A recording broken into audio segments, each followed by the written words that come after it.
I think for humans to be more flexible is certainly going to probably bring more emotional health and maybe even prosperity into your life.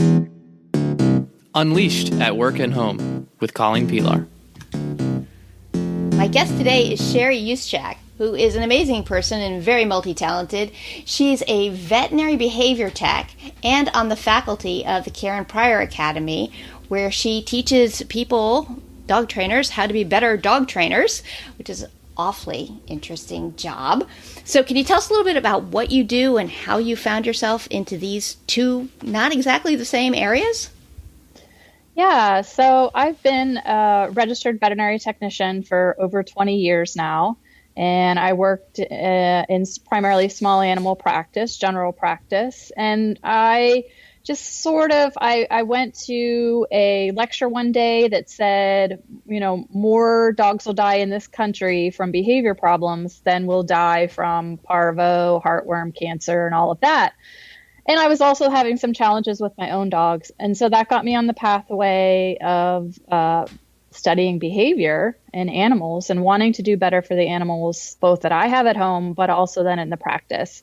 And so that sort of grew into this big passion and wanting to help other people better understand their pets so that we can all live together better. Yeah. And that with that end goal is keeping that human animal bond strong. So that started me down the pathway and building more experience, understanding more, studying more until I was ready to apply for my veterinary technician specialty in animal behavior. Also along the way, I started, because I took my own dog to classes, I started apprenticing with a dog trainer and started teaching on my own. And I just wanted to keep progressing with helping people better understand their pets. And so while these two areas are quite different in the veterinary profession and pets in a veterinary practice setting, it's all about the person. We can't help the animal if we can't help the person. Mm-hmm. So they come as a unit together. And so that's been my passion all along in various different arenas, but it all comes back to people and their pets. Absolutely. And it is scary, isn't it, that more animals will die because of behavior issues than any of the medical things that we have to face? Absolutely. And just coming out of, I went to that lecture shortly after coming out of tech school. And of course, all the priority in veterinary school and in veterinary technician school is on the medical aspect and anatomy and physiology and disease processes and pharmaceuticals and whatnot and preventive care. But we're not really educated. It's starting to shift a little bit, but we're still not educated on animal behavior. So I was working so hard at achieving the criteria that was set before me in the veterinary technician program. And I feel I did that pretty well. And here I go to this veterinary conference and realize I don't really even know the most important thing that there is to know. And so that was like, oh my gosh, I need to do this. I need to work harder to do this on my own. And my dogs that I had at the time sort of pushed me down this pathway as well, because I needed to get some answers for us. Trying to live together. And so that lecture was a pivotal moment. And then dealing with my own problems at home with my pets was the other part that pushed me down this pathway. Yeah, it is amazing how much our own dogs teach us and push us to learn more because we want so much to help with problems we don't always know how to address. I think most dog trainers have a challenging dog or two in their past that was part of the impetus of why they went down this road. Well, the behavior trait that I particularly wanted to talk to you about was flexibility, and I think that we've already started covering some of that. Like just your idea of you initially were on a path, and then you saw there were other things that you wanted to learn and really were interested in exploring. You were showing some flexibility of your own right there. So in terms of flexibility in dogs, how do you see that behavior appear? And do you think it, well, let's just start with that. We'll just start with how do you see it? And then I'll follow up questions after that. Well, again, there was another moment that kind of had me really thinking about animals possessing flexibility or even thinking about it, flexibility in animals. I had been teaching puppy class at the veterinary hospital for several years. And of course, the whole practice, we really emphasize the importance of taking your puppy to puppy class. If you go through these classes, your puppy is going to be better prepared. You're going to have less behavior problems, and that puppy is going to be better able to live in a human world that we have set for them.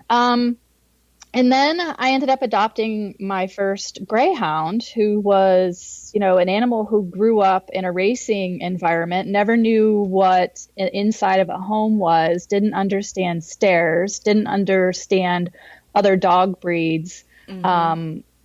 Just so many things that we take for granted that they've never, a television set, a mirror, and they have no idea about any of this. And yet I brought this animal home, and he was able to adapt and function and flourish very quickly. And then I'm sitting back saying, here I've been prioritizing puppy class for so long. Am I wrong in this thinking? I mean, I see the science of it. And so that just really had me kind of recognize that there's some traits that maybe certain animals were born with. And then somehow they're still getting the development of the basic building blocks for being flexible. Somehow his previous experience, because not all greyhounds are the same. So still I saw in him some remarkable flexibility that somehow he was able to gain through his genetics and previous life. Yeah, the whole nature-nurture conundrum where it's not really either or. There are both pieces at play there, but it is amazing when we think about how the racing greyhounds are raised, that they can ever adapt to living in a regular household.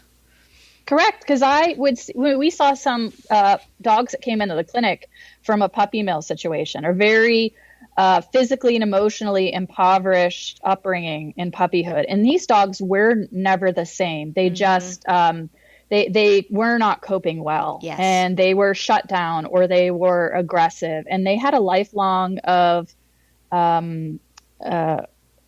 problems in front of them, just trying to deal with the world. And so these dogs were not demonstrating flexibility and resilience. So there's definitely might be some breed differences, because all the greyhounds are raised similarly in the racing industry, but yet they make it through, and most of them go on to be functional pets.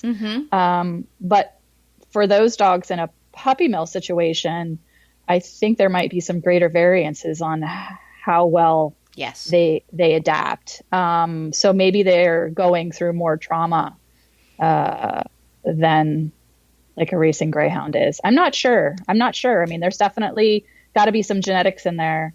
Yeah, it's a real interesting question, and one that it's very hard to study. And even if you could study it, then you get into the ethical questions of should,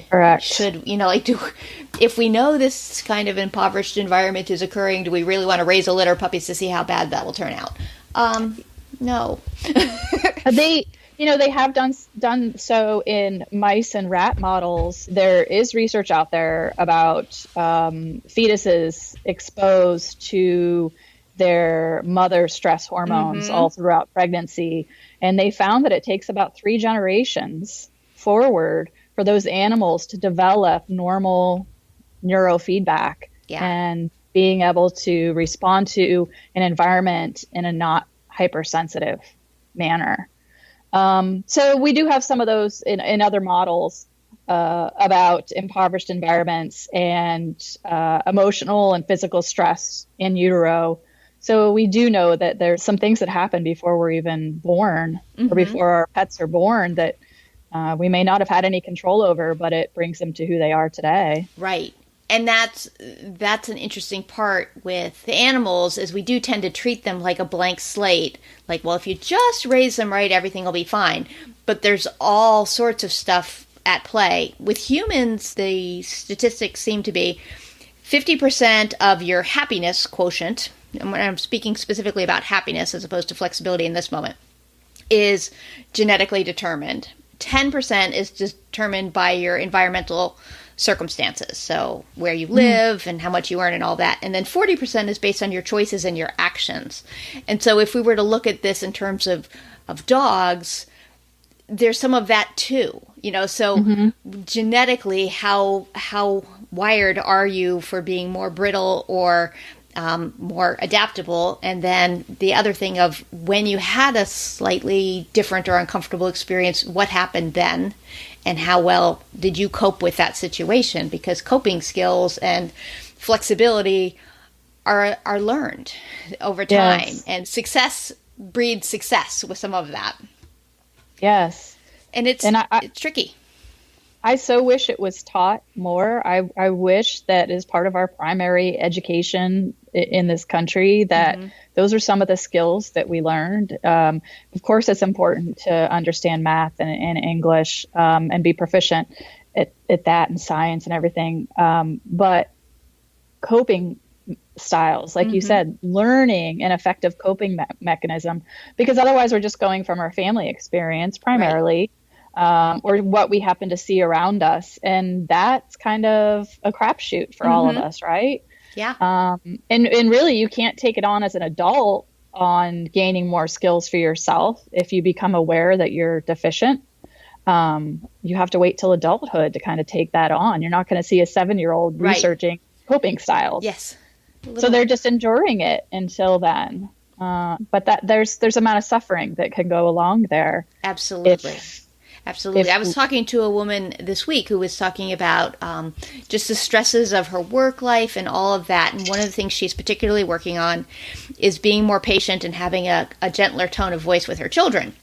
She said because her mother wasn't gentle or patient with her, and she was often afraid to approach her mother with situations. And she said, I don't want my boys, who are young, they're like 3 and 6, to feel that way about me. I don't want that to be their experience.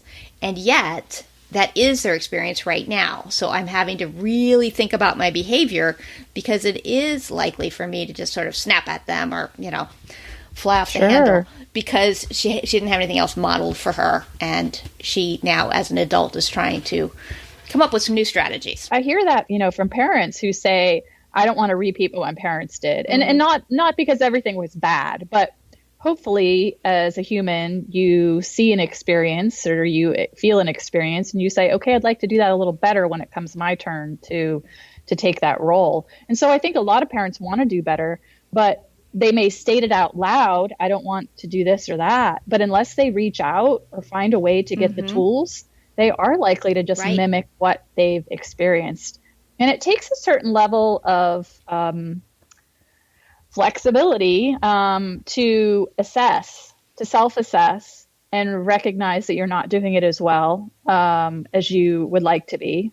And you have to sort of make yourself vulnerable, I think, in that self-assessment, and then to make the steps towards a change, to say, I want to do better. I want to learn more. I don't want to just repeat my same pattern of life. And so that's fascinating to me too, is the people who have gone through adversity, and instead of just staying down in that hole or living a reactionary life based on that negativity, they actually choose to do better and to find another way. And it can sometimes be challenging to find another way too. Even if you make yourself vulnerable and even if you self-assess, how do you know how to find that way? And what ways are worth exploring or trying? So when you think about flexibility as a trait, what do you think how do you see it play out in an animal hospital? So I would say, to see an animal that I would describe as demonstrating flexibility, they may perceive some adversity. They may smell a pheromone of fear. They may hear a sound that is unfamiliar and causes them to feel some fear. They may be touched in a way that causes them some discomfort or fear. But instead of them continuing to escalate to a point of a strong reaction, whether that's shutting down or whether that's acting out aggressively, they're able to, I think, sort of change their environment. Maybe they do it socially in the way that they interact with the staff. Like instead of a growl, if they were able to change and do a tail wag, would that change how we interact with them? So in some ways, I wonder if them being more flexible is being flexible enough to try something different when they're in a situation that's causing them discomfort. And if they try it and we soften our approach to them because, oh, they just wagged or, oh, they just licked our chin. They tried it. We changed our approach and they got a different reaction that maybe is more positive because maybe we stopped and engaged with them instead of continuing the exam. But they were flexible in their behavior to try and change their own environment to something that would maybe more suit their emotional state or help their negative emotional state from progressing. Yeah, that's a great example. So on the human side of it, what do you see as the benefits of flexibility for us? I think for humans to be more flexible is certainly going to probably bring more emotional health and maybe even prosperity into your life. If you keep doing the same thing that you've always been doing, you're going to keep getting the same results. Yes. Yeah. So at some point, you have to do something different. You have to demonstrate some flexibility, and maybe the slightest little baby step, like that dog trying a tail wag instead of a growl.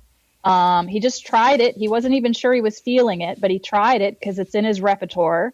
And you know, so same with the person. If they smile instead of snapping back and they get a slightly different response, they took one more step into a slightly different direction and being a little more flexible in their life, a little more flexible with their behavior, a little more flexible in their response, maybe even a little more flexible in their thinking.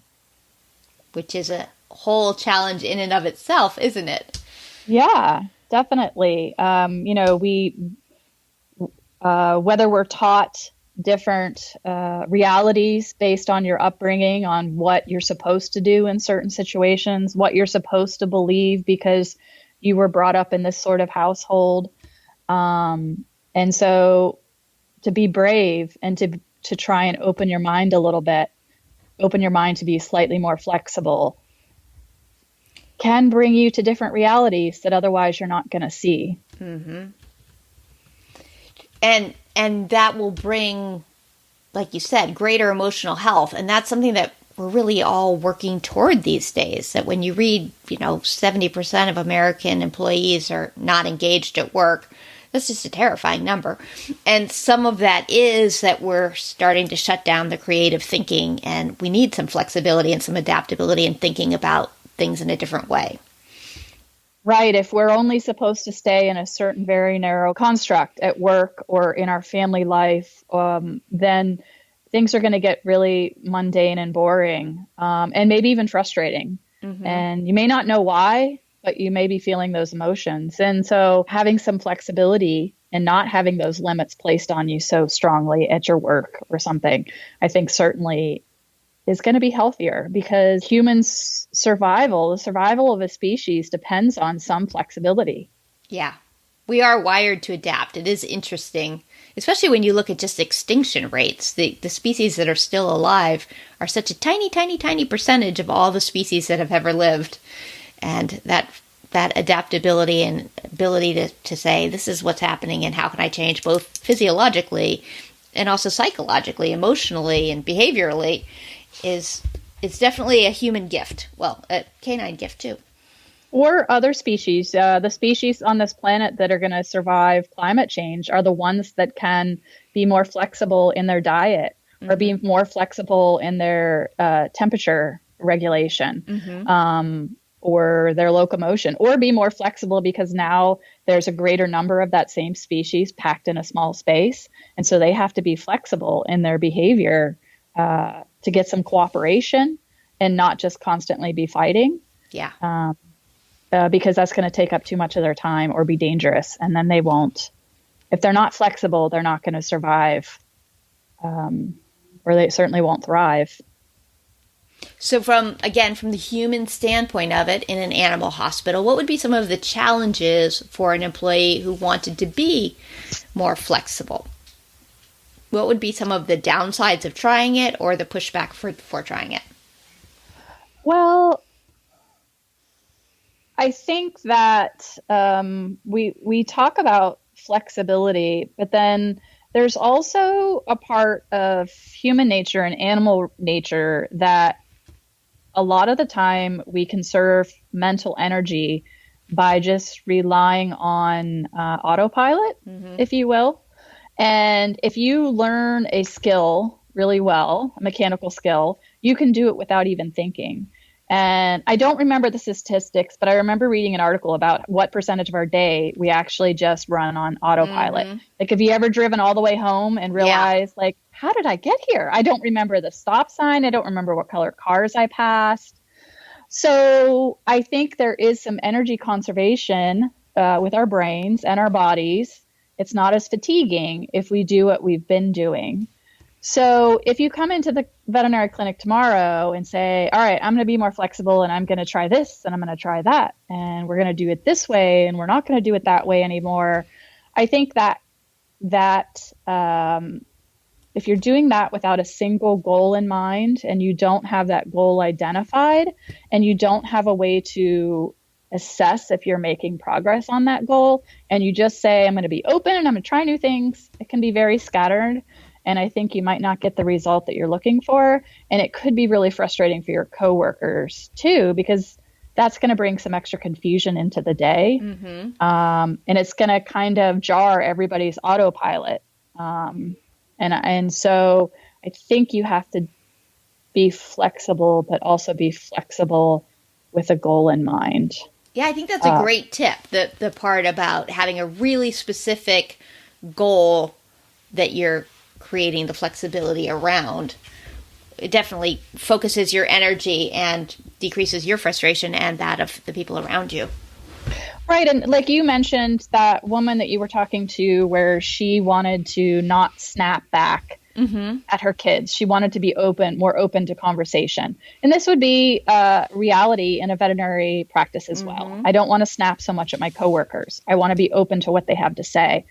But if that's just your idea to go in the workplace tomorrow and be more open, what does that look like? Right. What are you going to say instead of snapping back? Like, you have to prepare yourself to have some success. So you have to identify what it would look like. You have to create steps along this pathway. So you're going to have to really invest some time and thought into how to do this instead of just make a proclamation. Right. And I'm sure that's something that you were exploring with this woman. We were exploring strategies and ways she could measure it and ways she could have a slip up without, totally derailing herself, but also really recognize when she was making progress, because it's hard. And so much of it is carrying work home with you and just all the day-to-day stresses of that. So from the idea of, okay, I'd like to interact with my coworkers on a more friendly, approachable basis, and yet in the middle of a stressful day, I have a tendency to snap at them.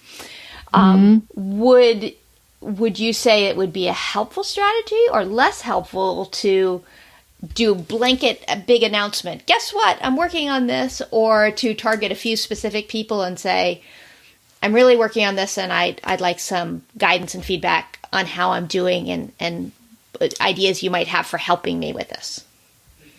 That's a great question. It may depend on the person who's trying to be more flexible and what's comfortable for them as far as receiving feedback or even letting other people know their vulnerability and that they're working on their vulnerability.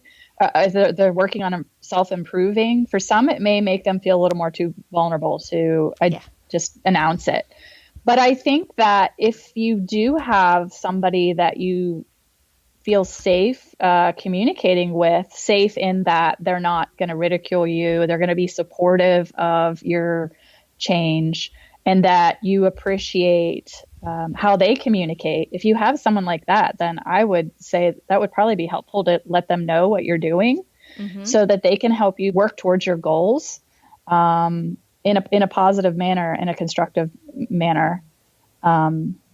So once again, it sort of depends. Yeah, that's the answer for everything in all of life, isn't it? I mean, yes. Well, it depends. We're always looking for the concrete answer, and the answer is always, it depends. Yes. So that's a really good tip about how to move forward with that. Do you have any other suggestions for if somebody really wanted to just have a little more flexibility in their life? Something to try, like just an across the board, not specifically with the I'm trying not to snap at my coworkers thing? Yeah, I think really, like we already said, is coming up with some strategies on what you're going to do differently, coming up with a goal and setting really small, simple goals. Like if I can identify one situation today where I didn't snap at somebody where I normally would have, celebrate that as a huge success. Mm-hmm. Recognize that, like you mentioned, at times of stress, you're going to revert back to what you have learned how to do the most.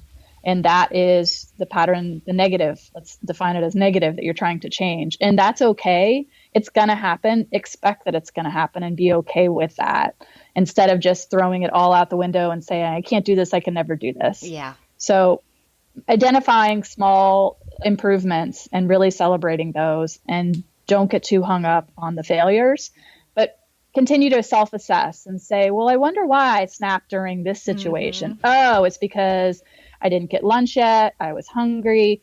Not to make excuses, but to identify ways that if you see a trend, right. It always happens right before lunch. It always happens if we add on a surgery. It always happens at 5:30 when that emergency call comes in. Mm-hmm. So trying to identify some trends that you can then find new strategies to help you with these trouble spots.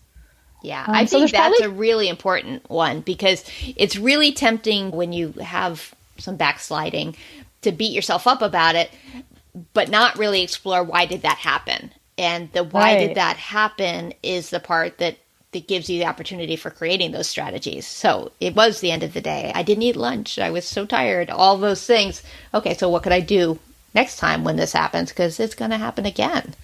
Right. Especially if you don't address it. And it may not be tomorrow, and it may be a week from now, and it's going to creep up and you're like, why did I explode? I was doing so well. Well, there's things that play into that. So probably some level of documentation, whether you write it down, whether you have an app on your phone that you're using to track your progress, whether every night at the end of the day you sit down and take 10 minutes that you have set aside to sort of look to see where you've been and what you've done.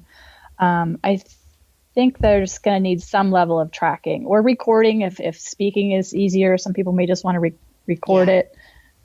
But if we want to change behavior, we have to track behavior, whether it's a dog or a polar bear or a human being. We have to, if we really want to make a change, we have to track it. Right. The things we measure. It's always that. Yes. So I forgot to ask you at the beginning about the pets in your household. How many pets do you have? What do you have? I have 2 greyhounds. Both are retired racers. Desi is a male. He's 12 and a half. And then I have Gemma, who's a female, and she is 7. And then I also have a mule. She's a female, or a Molly mule. Mules aren't called mares. The females are called Mollies. So she's a Molly mule, and she is 7. And my greyhounds are what I would label as my easy pets currently. And my mule is my challenging animal right now. So she takes a lot of my time budget, my emotional budget, my behavior budget, my thought processes, and is really stretching me in different ways. So how so? I would say she's not as flexible or resilient, and she's sensitive and more emotional. The good news, bad news is she is very expressive with her emotions, something that I haven't seen as much in horses. Mm-hmm. And she's immediately expressive. So if there's something that happens that she's uncomfortable about, you're going to immediately see it. So that's good, right? That is good. You at least know. At least know, but then you have to address it, right? Mm-hmm. I feel a necessity to address it because that's my training style. So that can be definitely challenging to try and keep training in a realm where she is comfortable and happy and not overfaced. Well, normally I ask this question about dogs, but I totally want to ask it about your mule. Oh, yeah. If she could talk, how would she describe you? I think she appreciates the fact, most days, I think she appreciates the fact that I'm calm and patient with her. And creative, because I continuously try to think of ways to improve her quality of life and improve our communication.